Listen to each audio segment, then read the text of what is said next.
എല്ലാവരെയും ഒരുപോലെയല്ല നമ്മൾ കാണേണ്ടത്. എല്ലാവരെയും ഒരുപോലെയല്ല നമ്മൾ പരിഗണിക്കേണ്ടത്.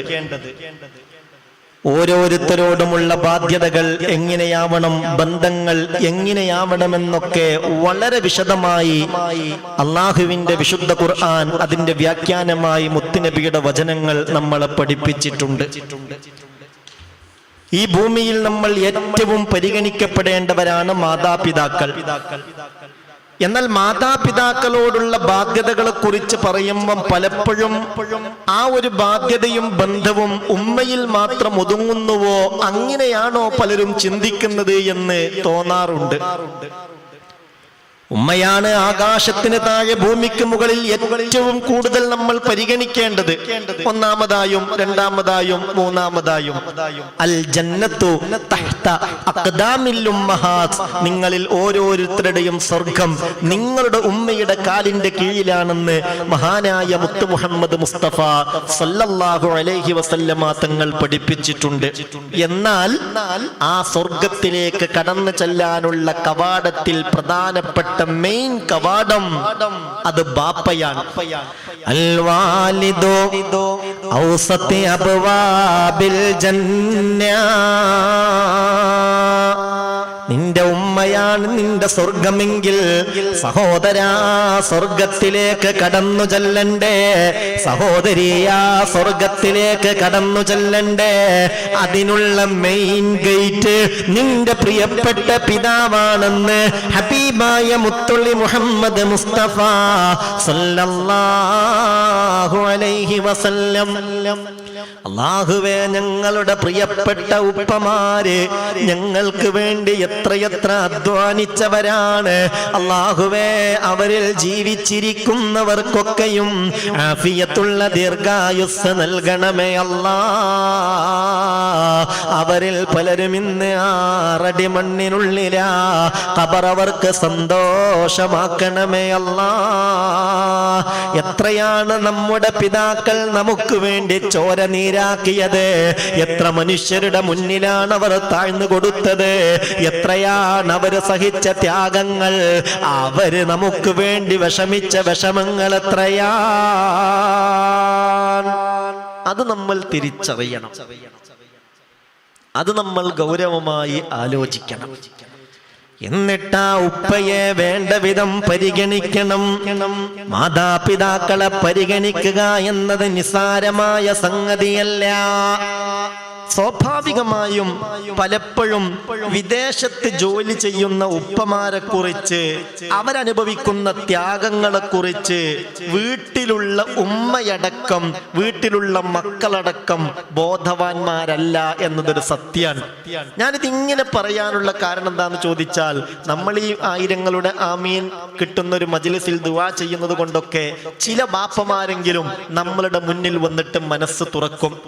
ഈ 10-15 കൊല്ലത്തെ ഈ ക്ലാസ് ജീവിതത്തിനിടയിൽ അങ്ങനെ പലപ്പോഴായി പല അനുഭവങ്ങളും ഉണ്ടായിട്ടുണ്ട്. പ്രത്യേകിച്ച് 15, 16, 18, 20, 25 കൊല്ലങ്ങൾ വിദേശത്ത് ജോലി ചെയ്തിട്ട് മെഴുകുതിരി പോലെ തൻ്റെ കുടുംബത്തിന് വേണ്ടി ഉരുകിത്തീർന്ന് അവസാനം കുറെ രോഗങ്ങളുമായി നാട്ടിലേക്ക് കടന്നു വരുമ്പോ പിന്നെ 10 ഉറുപ്പിയുടെ വരുമാനം ഈ ബാപ്പയെ കൊണ്ടില്ല എന്ന് ബോധ്യപ്പെടുമ്പോ ഉമ്മയും മക്കളും ഒറ്റക്കെട്ടായി ബാപ്പയെ കറിവേപ്പില പോലെ ഉപേക്ഷിക്കുന്ന, ഒഴിവാക്കുന്ന ചില വേദനാജനകമായ സാഹചര്യം കണ്ണീരോടുകൂടെ പല ഉപ്പമാരും എന്നോട് പങ്കുവച്ചിട്ടുണ്ട്. എത്രയാണ് റബ്ബേ അതിന്റെ വേദന! ആരാണ് ബാപ്പ എന്നും ബാപ്പ നമുക്ക് വേണ്ടി സഹിക്കുന്ന ത്യാഗം എത്രയാണെന്നും മക്കളെ കൃത്യമായി പറഞ്ഞ് ബോധ്യപ്പെടുത്തേണ്ട ഉമ്മ ചില വർത്തമാനങ്ങൾ കൊണ്ട് ആ മക്കൾക്ക് ബാപ്പയോട് വിദ്വേഷമുണ്ടാകുന്ന വിധത്തിൽ സംസാരിച്ചാൽ എന്തായിരിക്കും അതിന്റെ അനന്തരഫലം എന്ന് ചിന്തിക്കണം. അത് വലിയ നഷ്ടായിരിക്കും. ഒരു മഹലിന്റെ വളരെ ഉത്തരവാദപ്പെട്ട ആ മഹലിന്റെ പ്രസിഡന്റ്, സ്ഥലം ഞാൻ പറയുന്നില്ല, എൻ്റെ അടുത്ത് വന്നിട്ട് പറഞ്ഞു, നാട്ടിലൊക്കെ അൽഹംദുലില്ലാ ഉസ്താദെ എനിക്ക് വലിയ അംഗീകാരമാണ്, പല വിഷയത്തിലും മദ്യം പറയാൻ എന്നെ വിളിക്കാറുണ്ട്, ഞാൻ പങ്കെടുക്കാറുണ്ട്. പക്ഷേ ഒരു സങ്കടം ഞാൻ നിങ്ങളെ മുന്നിൽ പറയട്ടെ, വീട്ടിൽ ഒരു നായയുടെ വില പോലും എനിക്കില്ല. എൻ്റെ ഭാര്യയും മക്കളും ഒറ്റക്കെട്ടാണ്.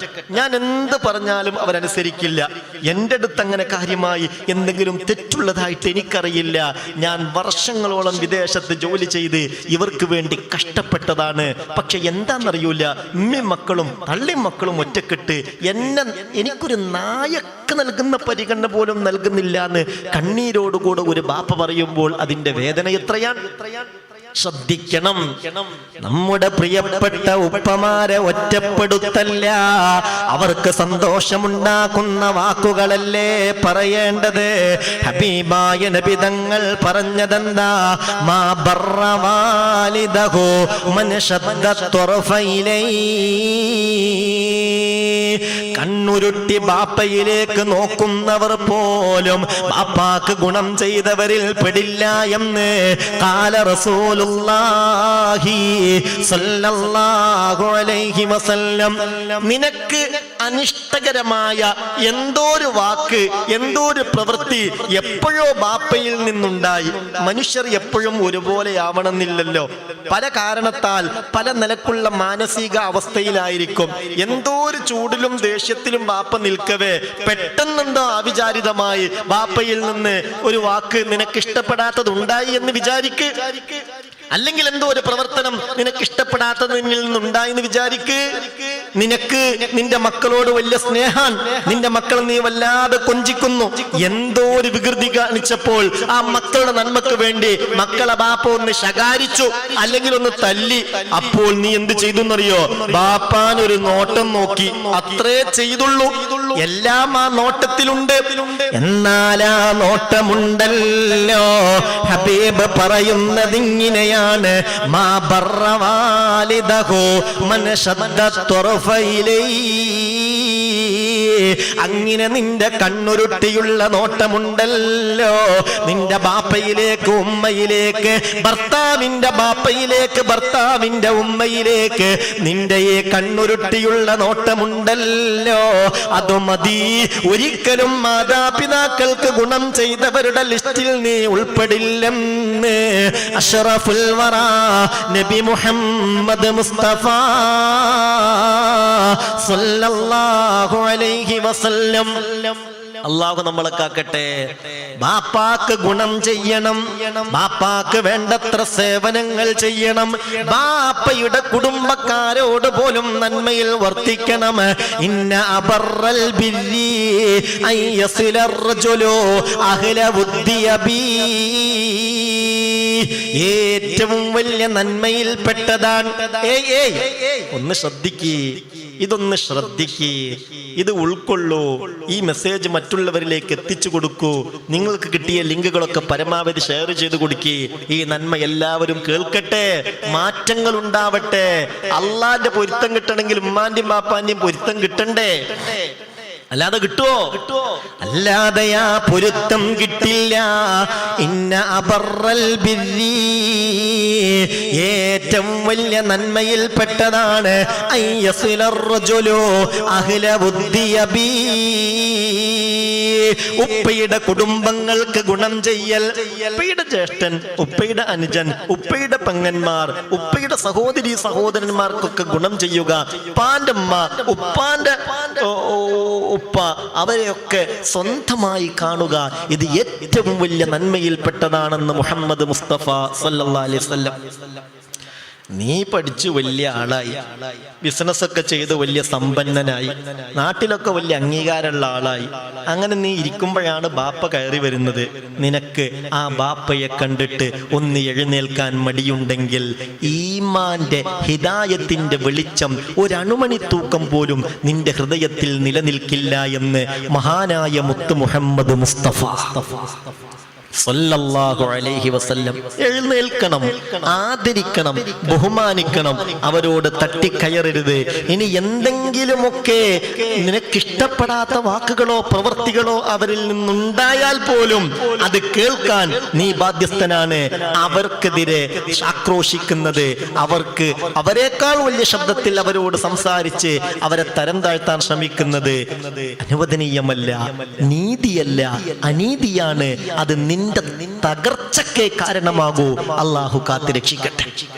ബാപ്പാന്റെ ചങ്ങാതിയെ ബഹുമാനിച്ചിട്ടില്ലെങ്കിൽ പോലും ഈമാന്റെ നൂറ് ഹൃദയത്തിൽ നിന്ന് കെട്ടുപോകുമെന്ന് പറഞ്ഞില്ലേ മുഹമ്മദ് മുസ്തഫ? എന്താണ് ആ ഒരു വാക്കൊക്കെ? ഹബീബായ നബിതങ്ങൾ പറഞ്ഞതിങ്ങനെയാണ്, മല്ലം യുക്രിം സദീഖ അബീ അത്ഫ അല്ലാഹു നൂറഹു മിൻ ഖൽബിഹി. സഹോദര ഒന്ന് ശ്രദ്ധിക്ക് പറയുന്നത്, സഹോദരി പറയുന്നതൊന്ന് ശ്രദ്ധിക്ക്.